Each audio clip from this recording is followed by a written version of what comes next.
হঠাৎ কেউ যদি এসে বলে আপনার বাবা আর নেই, তখন পুরো পরিবারের মনের উপর দিয়ে কী ঝড় বয়ে যায় তা কি কখনো ভেবে দেখেছেন? বাড়িতে কেউ আছেন? শুনে যান, ঘটনাটি ভালো করে দেখে যান। কি ব্যাপার, নাই নাকি কেউ? আছে, ভালো করে ডাকেন। আপনাদের লাশ নিয়ে আসছি।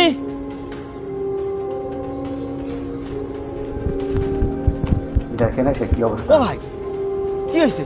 আপনি চিল্লাইতেছেন? এটা আচ্ছা, কি? ধরে যাবেন।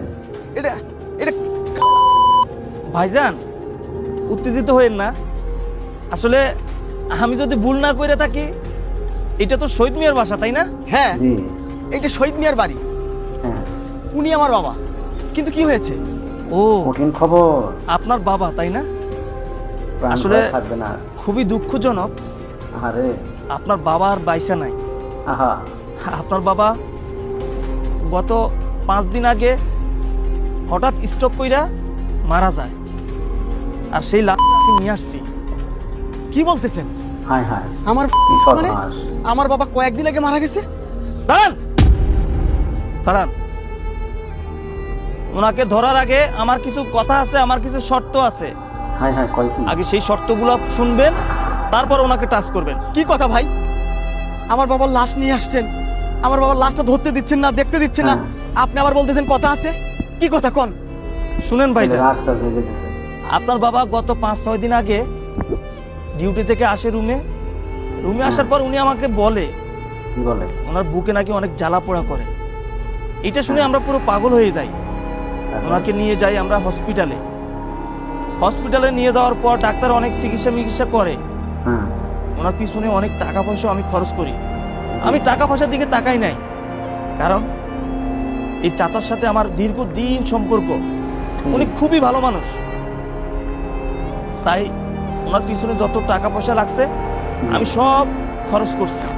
খুব ভালো। কিন্তু আল্লাহর কি নীলা খেলা, ওনাকে আমি বাঁচাইতে পারলাম না। উনি আল্লাহর ডাকে সাড়া দিয়ে এই দুনিয়া থেকে চলে যান।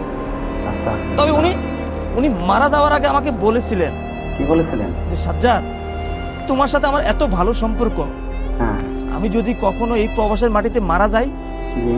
তুমি কষ্ট করে আমার দেশের মাটিতে ফুসাই দিও। আরে, কিন্তু পৌঁছে দিয়ে গেল। ওনার কথাটাই সত্য হয়ে গেল। উনি এই প্রবাসে মারা গেলেন। কি আর করব, একজন করুণ কাহিনী। জীবিত মানুষ এইভাবে যদি আমাকে একটা কথা দিয়ে থাকেন, তার কথাটা আমি কিভাবে না রাখি। জি। তাই আর কি ওনাকে আমি এইভাবে প্রবাস থেকে নিয়ে আসলাম। আর ওনাকে যে চিকিৎসা বাবদ খরচ করেছি এবং কি বাংলাদেশে আনা পর্যন্ত জি। যে টাকা পয়সা আমার খরচ হয়েছে, সেটা আপনারা আগে আমাকে পরিশোধ করুন, তারপর না হয় আপনারা দেখবেন। কি কইতাছেন ভাই? দেখেন, পরীক্ষা কাকে বলে। ওমা, কত উনি কথা কি কয়?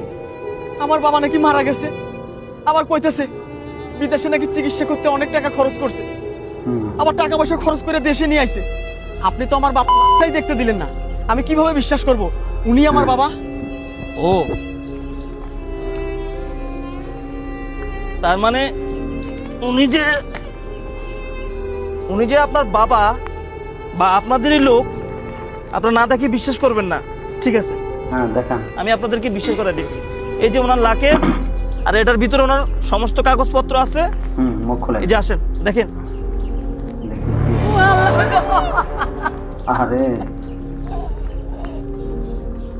শুনেন, দেখেন কি অবস্থা হয়, সন্তানদের পরীক্ষা করতে। আপনারা কান্নাকাটি যাই করবেন সেটা পরে, কিন্তু আমার দেনাটা আমাকে পরিশোধ করে দেন। ভাই, কত টাকা দেনা করছে আমার বাবা? কত টাকা পান আপনি তার কাছে? হ্যাঁ, বলেন। আমি তার কাছে পাই হলো গিয়া, তার চিকিৎসা বাবদ গেছে 16 লাখ টাকা, আর তার সমস্ত কিছু কাগজপত্র প্রসেসিং করতে কাস্টম ফি গেছে 5 লাখ টাকা, টোটাল 21 লাখ টাকা। হাই হাই, আপনারা 21 লাখ টাকা আমাকে দেন, আর আপনাদের লাশ আপনারা বুঝে নেন। ও মা, কিভাবে দিবি এত টাকা? এই লোক কি কয়? বাবার কাছে নাকি ইনি টোটাল 21 লাখ টাকা পাইবো? টাকা কি গাছে ধরে? আইলো কইলো আর আমি টাকা দিয়ে দিলাম? মিথ্যা তো বলতে পারে বাবা। হ্যাঁ, শুনেন, সামনে রাইখা কখনো কেউ মিথ্যা বলে না, তাই আমিও যা বলতেছি একদম সত্যি বলতেছি। আপনার বাবার পিছনে টোটাল আমার 21 লক্ষ টাকা গিয়েছে। ভাই শোনেন, এত টাকা? 21 লাখ কেন? 21 টাকা দেওয়ার মতো কোনো বুদ্ধি আমাদের নাই। আপনারা কে দালালগিরি কইরা এই বাংলাদেশে আনতে কইছে? হ্যাঁ, কে আনতে কইছে? আপনারা কইছি আমার আমার লাগবো, আপনারে কইছি আমার বাবারে দেশে নিয়ে আসেন। আরে আমার সন্তান আপনারে কি কইছি করে? আমার বাবা বাবার অসুস্থ সামনে। হয়েছে, তারে হাসপাতালে নিয়ে যান। উনি একা একা কি হইতো হইতো, ওই দেশে যা হইতো হইতো। আপনি দেশে আনতে কইছে কেটা? আরে 21 লাখ টাকা আপনি কই থেকে দিব আমি? হ্যাঁ, এই টাকা আপনারে পয়সা দিয়ে দেওয়ানগিরি করতে কে সন্তান বলছে? মানুষ করছে। ও বাপ সব তাহলে আমি বেশি দেওয়ানগিলি করে এলাইছি না? আপনি কি হন ওনার? আপনি ওনার ছেলে? হ্যাঁ, আমি ওনার ছেলে। হায় হায় ও রে। তার মানে আপনার বাবা আপনি নিতে পারবেন না? না না, ওরে আমার আমার হলো সন্তান। দরকার নাই। ও ঠিক আছে এমন ভাই, কথা বললো। আপনি একটু দাঁড়ান। এই যে আপনি একটু সামনে আসেন তো। হুম। আসেন আসেন। আসেন। উনি আপনার কি হয়? উনি আমার বাবা, আমি ওনার মেয়ে। হ্যাঁ, ও, মেয়ের আচ্ছা, কাছে আচ্ছা। জিজ্ঞাসা করবে এবার। তার মানে উনি হলো আপনার ভাই আর আপনি হলেন তার বোন, আর হ্যাঁ। উনি হলো আপনার বাবা। আচ্ছা যাই হোক, কথা হলো আপনার বাবা তো আর নাই। এখন আপনার বাবার পিছনে আমার 21 লক্ষ টাকা খরচ হয়েছে। আপনি কি 21 লক্ষ টাকা দিয়ে আপনার বাবাকে রিসিভ করবেন? কি বলছেন এগুলান? আমি হ্যাঁ, হ্যাঁ। 21 লক্ষ টাকা দিয়ে তাকে নিয়ে কি করব? হ্যাঁ। ভাইয়া তুমি যা করো করো তো। হ্যাঁ হ্যাঁ, এখন কেউ নাই দুনিয়া। ও আচ্ছা আচ্ছা, মেয়ে পর হয়ে গেছে, যাক। ছেলে পর হয়ে গেছে। বুঝতে পারছি। আপনি বাবার মেয়ে হয়েও আপনার বাবাকে রাখবেন না। আন্টি আসেন তো, একটু দিকে আসেন। দেখেন, শুনেন, আপনি তো সবই শুনলেন যে আপনার ছেলে এবং আপনার মেয়ে বললো তাদের বাবাকে নাকি তাদের লাগবে না। এখন আপনি তো তার স্ত্রী, হুম, আশা করি আপনি তো তাকে অনেক ভালোবাসতেন আর অনেক বছর আপনাদের জীবনযাপন করছেন। জি, আশা করি আপনি তো আর ফেলাবেন না। তো আমি বলি কি, হুম, আমার 21 লক্ষ টাকা আপনি আমাকে দিয়ে দেন আর আপনার স্বামীকে আপনারা নিয়ে নেন। না না না, এই অসল মাল দিয়ে আমি কি করব? আর আমার ছেলে যেটা বলছে ওটাই হবে। ও হ্যাঁ, হ্যাঁ। দেখেন তার ভালো মানে করে কি কয় কি। আপনারও আপনার হাজবেন্ড লাগবে না, আমার টাকা পরিশোধ কইরা আপনার হাজবেন্ডকে রিসিভ করবেন না, ঠিক আছে? হুম, যেহেতু আমি এই লাশটা বাড়িতে আইনা বিপদে পড়ছি, আমি নিয়ে যাচ্ছি। এই না না ভাই, আপনি কি করছেন? ওনাকে কোথাও নিয়ে যাবেন না। আর আপনি তো আমাকে কিছু জিজ্ঞেস করলেন না। আসলে আমি যদি ভুল না করে থাকি, আপনি তো মনে হয় এবারের বউ, তাই না? হ্যাঁ। এই জন্যই আমি আপনাকে কিছু জিজ্ঞেস করি নাই। যে জায়গায় তার জন্ম দেওয়া ছেলে মেয়ে, সন্তান, তার স্ত্রী, অসুবিধা করছে। তারা তাকে রাখে নাই, আর আপনি পরের ঘরের সন্তান। তাতে কি হয়েছে ভাই? আমি পরের ঘরের সন্তান, তাতে কি? উনি আমাকে নিজের মেয়ের মতো ভালোবাসছে। আমার আরে বউ। শ্বশুরাপ্পা আমার কাছে শ্বশুরাপ্পা না, বেটা আমার বাবার বউ মতো। ভালো। ওনাকে আমি ওহো। নিয়ে যাইতে দেব না। আমি দরকার পড়লে আমার এরকম বাবা মার বউ বাড়ি থেকে দরকার, সম্পত্তি ঘরে ঘরে বিক্রি করে দরকার। নিয়ে এসেও আপনার টাকা দেবো। আর যদি তাও না হয়, দরকার পড়লে আমি আমার একটা কিডনি বিক্রি করবো, তবু ওনাকে আমি কোথাও Wow, যেতে দেবো না। অসাধারণ। ঠিক আছে, আপনার কথাতে আমি ওনাকে রেখে গেলাম। হ্যাঁ, তবে আগামী 2 দিনের মধ্যে আমার টাকা আপনি পরিশোধ করতে হবে। ঠিক আছে ভাই, আমি আগামী 2 দিনের মধ্যে আপনার সব টাকা আপনাকে দিয়ে দিব। হুম, আপনাকে আর টাকা পয়সা কিছুই দিতে হবে না। দেখেন তবে- আসল খেলা। আপনাদেরকে একটা ম্যাজিক দেখাই, দাঁড়ান। শহীদ চাচা হুম, উঠে উঠেন।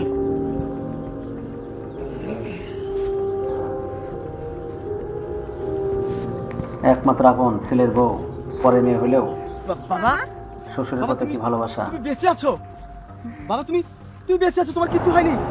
তাহলে এই লোকটা যে বললো তুমি মারা গেছো? ওইদিকে থাক, তোমরা কেউ আমার সামনে আসবে না। হুম, তোমাদেরকে আমার পরীক্ষা করা হয়ে গেছে। হুম, তোমরা আমাকে কেউ ভালোবাসো না। হুম, তোমরা ভালোবাসো আমার ধন সম্পদ, টাকা পয়সা, সোনাদানাকে। আমাকে যে ভালোবাসে সে প্রকৃত আমার এই বৌমা। বৌমা। আমার স্থাবর অস্থাবর সয় সম্পত্তি যা কিছু আছে হুম, আমি এর নাম লিখে দিয়ে যাব। তোমরা একটা কানা করি পয়সা পর্যন্ত তোমরা আমার কাছে পাবে পাবে না। যাও, তোমরা চোখের সামনে থেকে এখান থেকে এই মুহূর্তে চলে যাও। আর এক মুহূর্ত আমি তোমাদের মুখ দেখতে চাই না। আরে উঠে যাও, দিছে। চলে যাও। বাবা, আমার কথাটা শোনো। তোমাদের কোনো কথাই আমি শুনবো না। ওগো হুম। একটা কথা শোনো। না, আমি তোমার কোনো কথা শুনবো না। তুমি আমার অর্ধাঙ্গিনী হয়েও হুম, আমাকে তুমি মেনে নিতে পারো নি। চাচা ঠিক। আপনি একটু চুপ করেন, আমাকে একটু বলতে দেন। শুনেন ভাইজান, আপনাদের সবাইকে কিছু কথা বলি। এই যে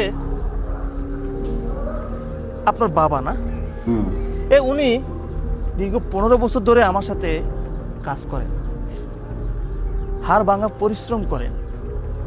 সারা দিন পরিশ্রম কইরা বাসায় আসে, হুম, তারপর নিজের রান্না নিজে বানায়, নিজের আরে। জামা কাপড় পরিষ্কার করে।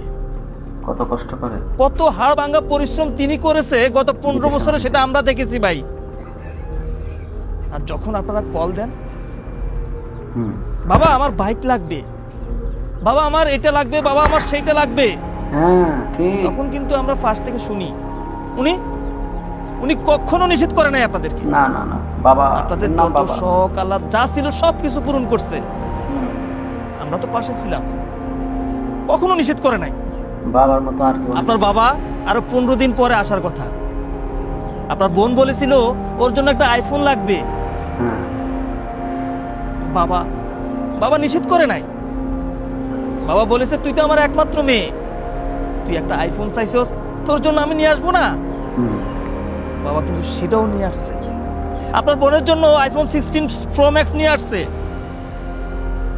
আমরা বলেছিলাম কাকা আপনি এই যে প্রবাসের মাটিতে এত কষ্ট করেন, মাথার ঘাম পায়ে ফেলে সারা দিন পরিশ্রম করেন, রাতে 1 ঘন্টা 2 ঘন্টা না ঘুমাইতে আবার ডিউটির টাইম চলে আসে, পুরো পরিশ্রম রে। এত পরিশ্রম আর বাংলা কইরা পরিশ্রম। আপনার পরিবারের জন্য এত ভাবেন, হুম, আপনার পরিবার কি আপনাকে নিয়ে ভাবে? না আমি তাকে বলছিলাম, আমাকে সে কান্না করে বলছিল, কান্না করে দিছে পুরা, সাজ্জা তুমি আমার পরিবারকে চিনো না, আমার পরিবার আমাকে অনেক ভালোবাসে। তার প্রমাণ দিয়ে দিল আজকে। পরে আমি তাকে বললাম চাচা আপনার পরিবারের মানুষ যদি আপনাকে ভালোবাসে তাহলে কখনো এরকম আবদার করতো না। হুম, ঠিক। কল করলেই আপনার কাছে এটা বলে সেটা বলে, এটা লাগবে সেটা লাগবে, এরকম আবদার কোনো পরিবার করে না, কারণ তারা আপনাকে ভালোবাসে না, তারা ভালোবাসে আপনার টাকাকে। হ্যাঁ, আপনি ঠিক। দিতে পারলে তারা ভালো, আর যদি আপনি না দিতে পারতেন তাহলে খারাপ। তাহলে তাদের ভালোবাসাও আপনি দেখতেন না। হুম, আমি বলি কি আপনি এবার বাড়িতে যাবেন না, আপনি তাদেরকে একটা পরীক্ষা করেন, হুম, তখনই কিন্তু সে আমার কথায় রাজি হয়। তখন আমি তাকে মৃত ব্যক্তি বানিয়ে আপনাদের বাড়িতে নিয়ে আসি, আর আপনারা তাকে এই অবস্থায় দেখে তার পিছনে টাকা পয়সা খরচ করা শুনে আপনারা সবাই পিছনে যাচ্ছেন, কেউ তাকে রিসিভ করবেন না। না তার মানে এত বছর ধরে কষ্ট করে আপনাদেরকে লালন পালন করছে, আপনাদের সবার পিছনে টাকা পয়সা খরচ করছে, হুম, এক খায় না নিমিষে খায় আপনারা খাওয়াইছে। ভুলে গেছেন। চাচা আসলে আমি যা বললাম সবকিছু তো আপনি নিজের চোখে দেখলেন, সবকিছু নিজেই বুঝলেন, হুম, এখন আপনি সিদ্ধান্ত নেন আপনি কি করবেন। আমি আসছি চাচা, অনেক দিন পর দেশের বাড়িতে আসছি, আমার বাবা মার সাথে দেখা হবে, দেখা করব, সেই আনন্দ, অনেক কষ্ট করে এতক্ষণ এখানে ছিলাম। আচ্ছা থাকেন তাহলে আপনারা। চাচা আসসালামু আলাইকুম। বাবা বাবা এবারের মতো তুমি আমাদেরকে ক্ষমা করে দাও বাবা। ক্ষমা না, করে দাও। তোদের কোনো ক্ষমা হবে না। কোনো ক্ষমা হবে না। তোরা আমার জীবনটাকে তছনছ করে দিয়েছিস। আচ্ছা স্বার্থপর মানুষ। বল তো দেখি তোদের জন্য আমি কি না করেছি। আমার এই বৃদ্ধ বয়সে বিদেশে থেকে তোদের জন্য আমি সবকিছু করেছি, তোদের খাওয়াইছি করাইছি, তোদের সমস্ত আবদার আমি পূরণ করেছি। তার বিনিময়ে আমি কি পেয়েছি বল? কিছুই আমি না। আমি আর তোদেরকে দেখতে চাই না। তোরা এই মুহূর্তে আমার বাড়ি থেকে বেরিয়ে যা, আমি আর তোদেরকে দেখতে চাই না। দেখ তুই আমার সামনে থেকে চলে যা। খবরদার তুমি আমাকে ছোবে না। চলবে না। তোমার মতো একজন কুলাঙ্গার মেয়ে আমাকে ছুঁড়ে আমি পাপিষ্ঠ হয়ে যাব।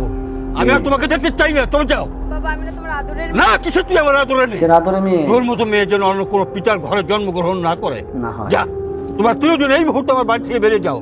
এক মুহূর্তের জন্য আমি তোমাদের তিনজনকে দেখতে চাই না। যাও, তুই যাও এখান থেকে। হুম, বাবা আপনি ওদেরকে ক্ষমা করে যান না। না মা, দেখেন আমি ওদেরকে ক্ষমা করবো না। পরের মেয়ে তুমি আমার হলেও ছেলের বউ কত না হয়ে ভালোবাসে শ্বশুরকে। তুমি যদি আমার মেয়ে হয়ে জন্ম হতে তাহলে আমার জীবনটা ভরপুর হয়ে যেত, আমার আত্মাটা শান্তি পেত মা, আমার এই আত্মাটা ধরনের শান্তি ছেলের বউ পেত। দরকার, প্রতিটা চলো ঘরে ঘরে দরকার। আজ থেকে তুমি আমার সঙ্গে থাকবে। চলো আমরা বাড়িতে চলে যাই। চলো ব্যাগটা নাও, আসো। ঠিক। বাবার এই নিঃস্বার্থ ত্যাগ ও বাস্তবতা যদি আপনার হৃদয় স্পর্শ করে তবে ভিডিওটি সবার সাথে শেয়ার করুন এবং এরকম বিবেক জাগানিয়া গল্পের জন্য চ্যানেলটিকে সাবস্ক্রাইব করে পাশে থাকুন। ধন্যবাদ ভিডিওটি দেখার জন্য।